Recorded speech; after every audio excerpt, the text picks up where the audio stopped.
Hi there, and thank you for tuning in to the Social Circus, where every week we dive into a variety of topics covering social media, mindset, and how to run your business. I hope that you enjoyed today's episode. Hello, my lovely listeners, and welcome to another episode of the Social Circus. Today, I am thrilled to have back a returning guest, Kara. Welcome, Kara. Thank you. So happy to be here. Amazing. So Kara, if you're interested in checking out her previous episode, we'll pop a link to it in the show notes so you can have a listen to her. But obviously in the space of copywriting and content, there have been lots of changes. So we're going to be talking about those today. But before we launch in, I'd love you to introduce yourself, Kara, and tell my listeners a little bit about who you are and what do you do. Sure. I'm Kara Stokes. I started out as a copywriter. So I was running my own business about 6 years ago now. I just clocked over my 6-year anniversary. So it's gone very, very fast. And then I transitioned into also being a brand message coach because I found that more and more I was not just writing for my clients, I was actually teaching the strategy behind their messaging and how their brand voice needs to sound and how brand identity all fits in with that. And then last year, I also launched my second business with helping small business owners figure out how to use AI for their marketing because it's a very exciting space. I kind of did the ostrich thing at the start and freaked out being a writer. I stuck my head in the sand and went, no, I'm not touching AI. I don't want to hear about it. But my biz bestie kept prompting me and I looked at it and I've absolutely fallen in love with it, embraced it. And now I'm on a goal to help particularly women really get into it because the bigger we can educate ourselves about it and play in this space, the more impact we're going to have on it and how it affects the world. Oh my gosh. And for all my listeners, Kara and I were having a little chat before we started and we were having a total nerd out about AI. Because I'm very much of the same view as Kara, is that it's a wonderful opportunity for us to kind of, lead by example, get a competitive advantage, and all we need is to understand how to use these tools. So I'm really excited to talk to you about that. But let's talk about, if you don't mind, in terms of when AI sort of dropped from a copywriting perspective, because I talk about this when I talk about AI, is that many professions are massively impacted, and copywriting is always the first one I cite because suddenly we don't have so much demand for people like you. And like you said, that must have been really, really scary moment. Well, it's not so much in my business. I was really lucky that all of my clients could see the value still in having a human. And because I'm in the fitness space, they're very much tech savvy and go-getters. So they all kind of went and checked out AI and went, oh, it's crap, because they didn't really know how to use it. So I was straight away still like, we need you. But definitely seeing a lot of people in my copywriting network just losing jobs, having clients fire them, really tough time for them. And even still now, there are a lot of copywriters feeling very like, I don't know what's happened. Their business has just hit an absolute roadblock. And they're like, I don't know if I need to upskill at AI, if I need to shift out, particularly if they're heading towards more the end of the career. They were thinking they were just going to run this business till they retired. Yes. All of a sudden they've been thrown and it's like, oh my goodness, what do I do? So this is why I kind of swung into, it's okay, let's breathe, we'll figure it out. But definitely around, March, April last year, it felt like the whole world stopped. Like everything, everyone hit pause, no one was spending. It just really, everyone kind of freaked out for a bit. And now I think people are realizing it's okay, we're going to get through it. It's just a whole new way of doing things. It's a bit like when, social media came along or mobile phones, it just disrupted everything. But we survived. We're okay. And I have to be honest, having worked through that, because obviously I started my business 13 years ago and I used to sell, one of my core services was setting up people's Facebook pages. Would you believe that was actually a business? It actually was quite hard because I had to convince people that they needed it. Whereas I feel like last year, it kind of felt like get on this train with AI or get left behind. And it felt quite, even as someone who loves it and I'm very heavily into it, still felt quite scary because suddenly it felt like kind of all bets were off. Like, who knows what's going to happen next, but whatever you're doing, it's probably not going to work. And I think that was one of the most nervous times in my time in business, is seeing like, what will this mean? How will this change? And I so want to dive into the fact that you just ran at and embraced it. And that's really why I wanted to have you on today, because I love that. And I love seeing women like paving the way with this.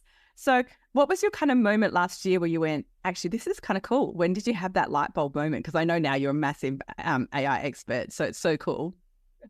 Well, it was funny because I kind of played with ChatGPT at first. And as anyone who does that doesn't really know what they're doing, you don't get correct results. And I was like, what is the fuss about? And then being a creative person, I wasn't just using it for writing. I was like, what else can I use this for? So I started asking it, different questions like, life coaching stuff. I was like, I'm having a really crappy day. My schedule is really tight. How can I figure this out? And I was like brainstorming ideas and things like that. And I was like, this is really fascinating in how it's just shifting my own headspace. And the thing that I really liked about it is when you're writing in particular, you've got to be in a particular zone, the creative zone. And that's very hard to do that on, 8 hours or just back to back, dropping in and out of projects. Whereas it really broke the back of that kind of blank page in terms of getting into the right space and more, looking at the ideas of playing around with things, not necessarily doing all the work. But the biggest thing that made it drop was literally I was shopping and I was walking past a clothing shop and I was like, I really like street clothes. I never realized that was kind of my style. And it was like the universe just dropped into my head, AI Street, the business name. And I just went, okay, I'm starting a second business, I guess. It was really weird. It just happened. And I was like, well, clearly this is meant to be. And everything just kind of went from there. I love that. So tell us about AI Street and your new venture and what you've got coming up and going on.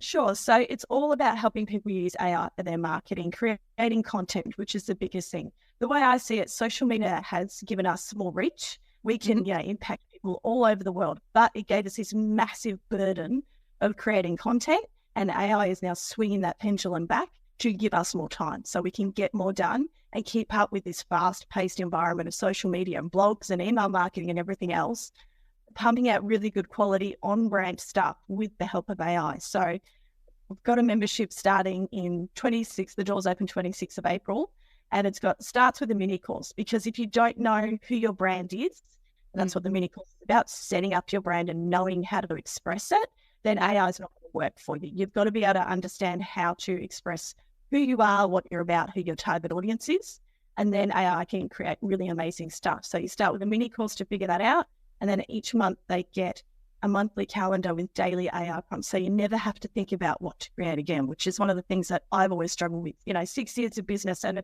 even with all the marketing know-how I've got, even though I know my brand inside out, some days it's just like, oh, what am I going to create? So, you just get it and it's like, great, I'm going to do a reel, and I pump it into AI and it tells me what to do and you go and do it. Awesome. And I love this. I'm so excited for it. So can we dive in and talk a little bit, because this is something I see so often when we talk about what is our brand voice, our brand identity. I think the answer I get when I talk to my clients about this is, I've got a logo, and I want to do my little marketing heart breaks in two when people say that, because I'm like, that's like 1/10 of the pie. Yeah. So do you think you could explain a little bit of this so that we can understand what it is and why do we need it? Yeah, for sure. So basically, it goes back to the roots of what is a brand, right? So we have to clarify, your business is the thing you do. Your brand is the emotional connection people have to your business. And that's the only reason they interact with your business and buy from you and do things, is because they feel something. And that's where, copywriting comes in, because that's about moving people to action. So we want to move them because they're feeling a lot from the words you're saying. So therefore they're going to buy from you. So your brand stands as this little relationship basically that they have with your business. So brand identity is like the personality of your business. So it's not just the logo, it's the way that you speak, it's the way that you show up, it's the colors you wear. So brand identity is almost like the style of clothes you have. For example, I like really street surfy kind of stuff. Now that may change between trackies and a t-shirt when I'm at home, and a nice denim skirt and some cool kicks and, this white top when I'm going out, or a really nice dress, but it's still the same style no matter where I go. So that's my kind of brand identity, but it flexes depending on the situation. So we've got to know how we're going to show up in the world, basically. I love that you're talking about this, because my belief, and I'm certain you're going to agree with me on this, is when all of us started using ChatGPT, and I have to be honest, I actually used Jasper the year before in 2022. And again, they had a free trial and people were raving about it then. And I was like, getting this, does it feel easier? And I think one of the reasons people struggle is because they're not telling it what their tone, their style, their language and voice is. They're missing that key step. And so we just get generic sounding content. So I'm really excited that you're going to be teaching this. And from your perspective, I know that this is something you've always applied as a copywriter. Do you think it's something we just have this, I feel like we have quite a big blind spot in our business about branding. Yeah, definitely. I think, like you said, a lot of people think a logo is it. A logo, a color palette, and that's it. But really, the brand voice, how you show up, the words you use, the style you're going to write with, all of that should actually impact and affect the logo and the brand color. So that kind of actually needs to reinforce the identity to start with. So I think people kind of start it backwards. Like, I just know it's fun to play in Canva and I like colors and I want to choose things I like. It's like, no, we need to actually set this up. This is a big foundation of everything you're going to do in marketing. And I do feel like people kind of just don't quite get it. Absolutely. And it's really hard because I often feel like I sound like a mean school teacher in the way in which I approach this. I'm like, no, you're not there, and this is not correct, and we can't keep going on like this because you will not connect with your audience. And it's really interesting. I find, because I obviously had a background in marketing and I feel very comfortable across all of this stuff, but the longer I'm in business, the more I have leaned into Sarah. Like you say, you're understanding your personal style. I feel like now I'm very comfortable with who I am. I'm very comfortable how I communicate, but it took me ages to even get that awareness. So it's part of your mini course helping me kind of tease that out, I guess.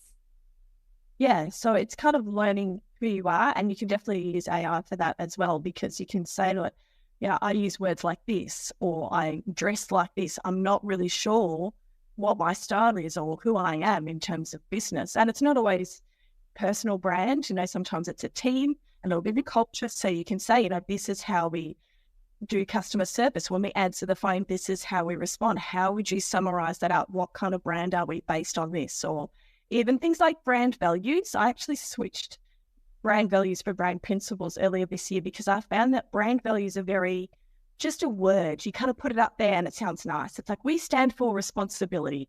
It's like, that's cool, but how does that actually impact your clients or customers? How does that mean you show up for them?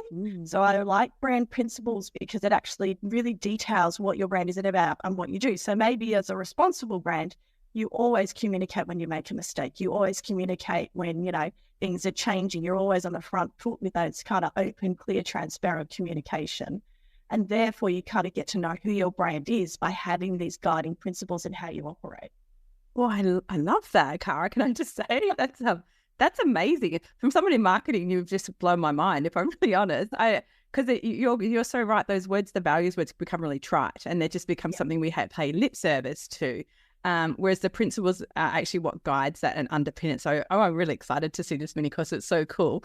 And let's talk AI. And obviously you're a chat GPT girl like myself. And from your perspective, we're all, it launched in November 2022. So we're 18 months into our journey with this very cool AI tool.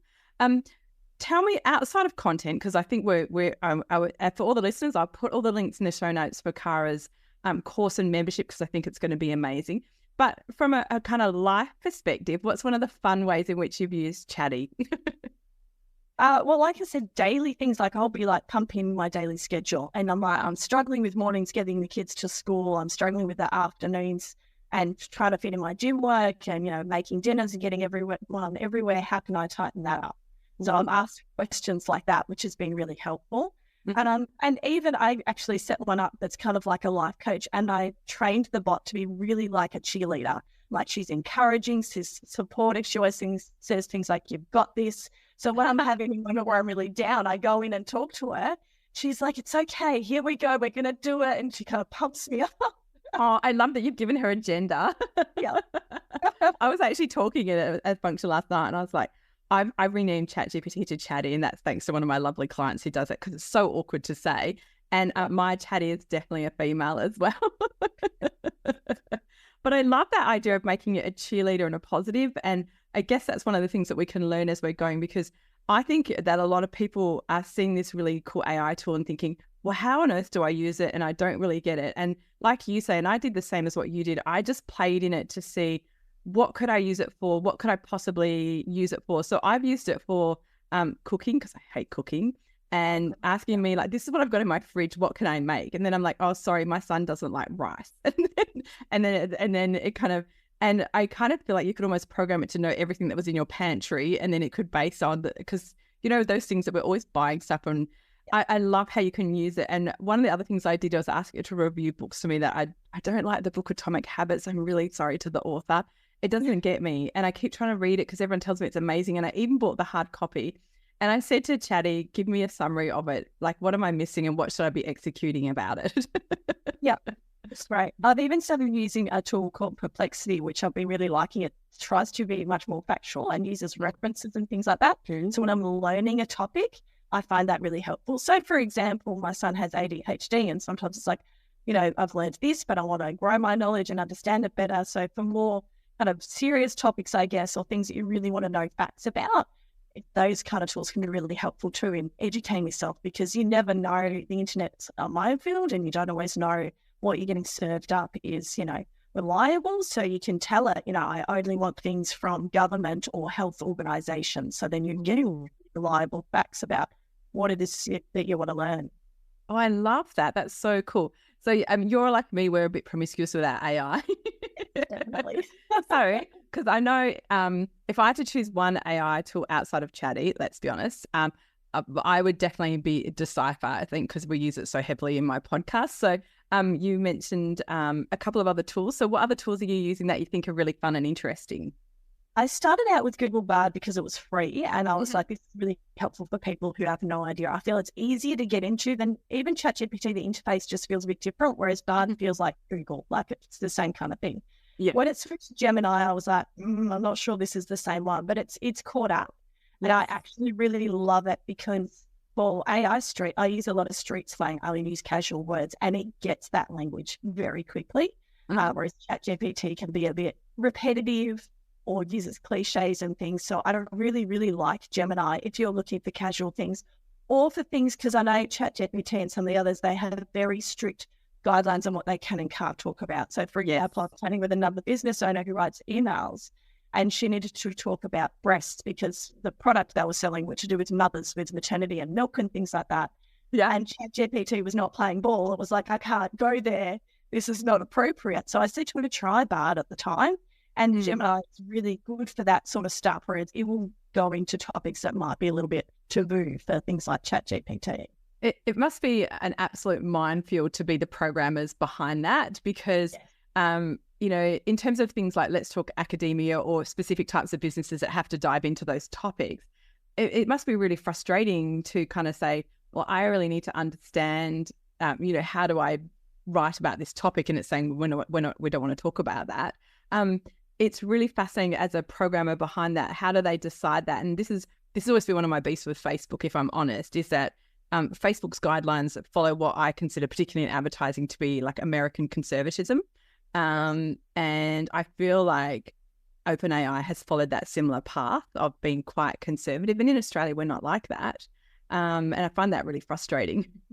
It is very frustrating. It's like, can we just be a little bit more open-minded and explore ideas a bit more and look at things without just being like, no, that's not okay. And it's been really interesting to see the evolution in terms of how do we make sure that we're using this tool for good. So I know that when it first came out, you could ask it quite serious questions, like you could ask it how to kill somebody and stuff like that.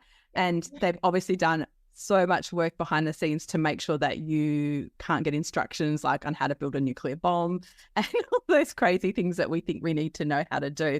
But again, we're still, I think, in the embryonic stage of AI at this stage. Definitely. And the ethics are going to be huge behind it. And unfortunately, governance is always going to be on the back foot, as is always with technology. These things come out and then we have to suddenly go, oh my goodness, we need to put laws in place and figure things out. And it is very difficult to kind of figure out where you draw the line and how it fits in, even with, the ethical side of creativity and the fact that it's scraping, all the copywriters in the world have written stuff, and ChatGPT basically goes and gets inspiration from them and then writes. And the other thing I wonder about is, like, if we all stop writing original things and we all just start using AI stuff, is it going to cannibalize itself because there'll be no new ideas or concepts or creative things in the world for it to learn from?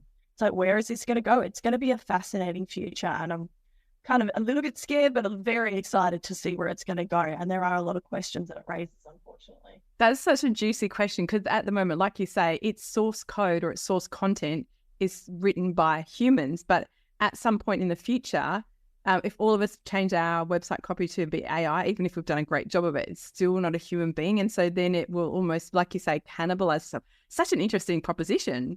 Yeah, we have to remember that we still need to have humans breaking rules and boundaries and creating something new, particularly in art and things like that, but in science as well and all other avenues. A lot of things have been happy accidents, haven't they, when we figure things out, which AI is never going to do. So we need to make sure we keep playing.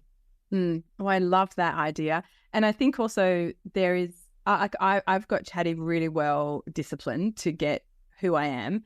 I still enjoy the process of writing, and I still enjoy like writing my social media posts, and I still enjoy like on my website, I feel like it has to be so Sarah that I'm really reluctant to put it into AI because it's such an important tool in our business. And I still fundamentally believe that we need us human beings. I still think we're really key to, like you say, breaking rules. The way in which we speak, the way in which we write, the way in which we communicate doesn't follow conventions. And that's why language grows and evolves.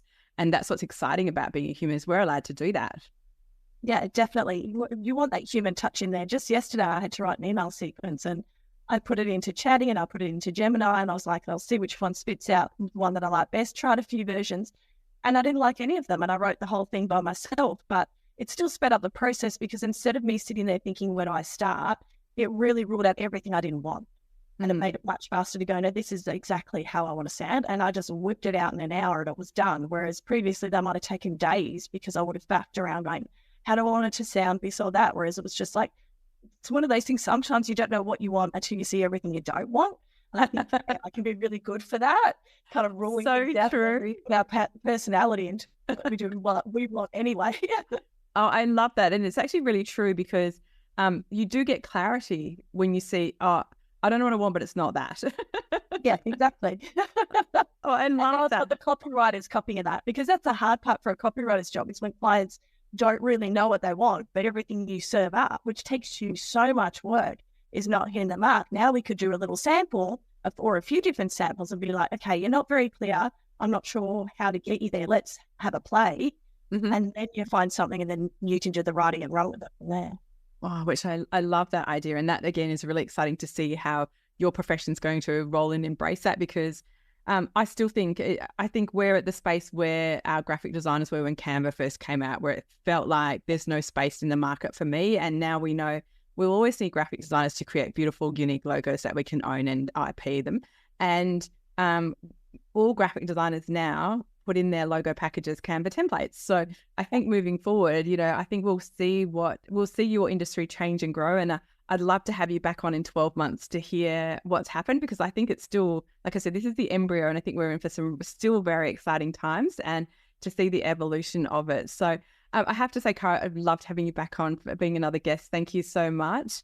For all of my listeners, oh, my pleasure. For all of my listeners, everything that Kara has spoken about today will be in the show notes. So if you're looking for her mini course or her brand new membership, please know that all the links will be in there so you can check those out. And remember, her links to her socials will be in there, so if you want to connect with Kara and see what she's up to and where she's going. She's a very smart lady, and I'm super thankful that you come back on my show. Thank you, Kara. Absolute pleasure. Thanks, Sarah. Pleasure. And to all of my listeners, thank you as always for tuning into the Social Circus, and I will catch you the same time next week. Thanks so much for tuning into the Social Circus. As your host, Sarah Thomson, I am thrilled that you've chosen to spend your time hanging out with me. I would be so grateful if you could spare an extra moment to go and leave me a review on your favorite podcasting platform. And if you even felt more excited, you could share my podcast with your friends who you think would get great value from it. Thanks so much again for tuning in.